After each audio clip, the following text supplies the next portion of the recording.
10 strangest murder weapons ever used. Number 1. In January of 2013, a couple was heard screaming at their mobile home in Washington. Sure, some people may argue that this could be the best way to die, but apparently there'd been a struggle, as there were clumps of the woman's hair in the dead man's hands, and the man was heard screaming for the woman to get off.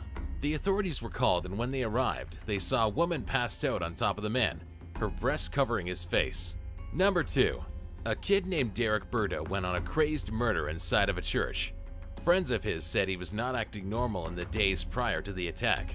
He drove his car into the church and proceeded to murder someone with an electric guitar that was in the church's music room. The police had to tase the kid in order to detain him, and 10 minutes later in the police car he died. The autopsy showed a potent amount of PCP, known to cause hallucinations, anxiety, and paranoia, and explains Derrick's unusual behavior. Number 3. At the point when 55-year-old Murat St. Hilaire didn't appear for work and missed his day-by-day phone call to the mother of his kids, the mother got to be concerned and brought her 3 kids with her to Hilaire's Prospect Heights, New York loft. Once there, the 11-year-old little girl discovered Hilaire in his room, lying face up with a corkscrew jabbed in the side of his head. Number 4. In 2013, a guy apparently beat his girlfriend to death.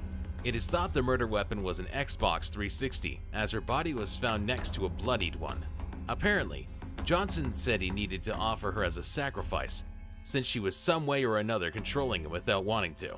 And slaughtering somebody conceived under the Taurus zodiac sign was the best way to set his spirit free. Number 5. Karen Walsh was indicted of murder in 2011 after the prosecution contended that she'd executed 81-year-old Mayor Rankin with a crucifix in an intoxicated fierceness.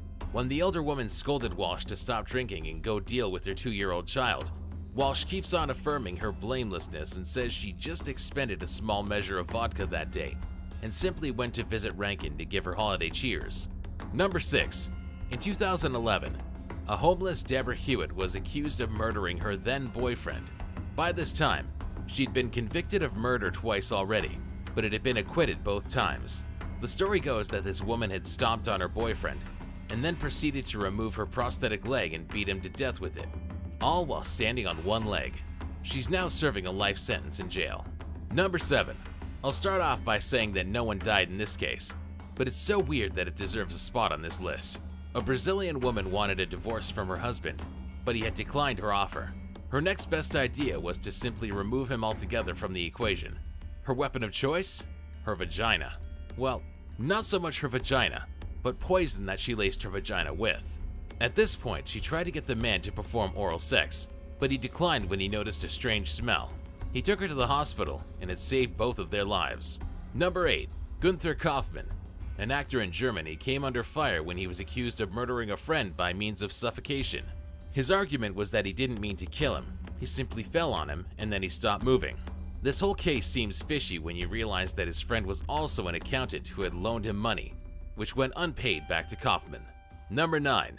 Ana Trujillo.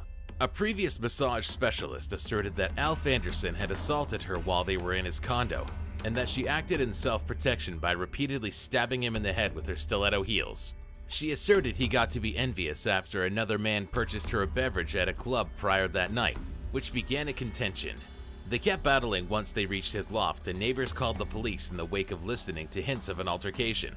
Sadly, when the police arrived, the man already had 8 large holes in his head from the shoes. Number 10.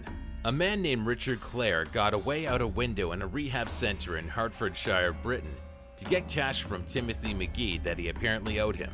When he couldn't get any money off the man, Clare took McGee's mobile phone as a major aspect of a heroin bargain. It was when McGee went to recover his telephone that Clare hit him on the back of the head with the fatal dessert spoon, which burst an artery and brought about lethal bleeding between McGee's brain and skull. Thanks for watching. If you enjoyed this video, be sure to subscribe for more videos.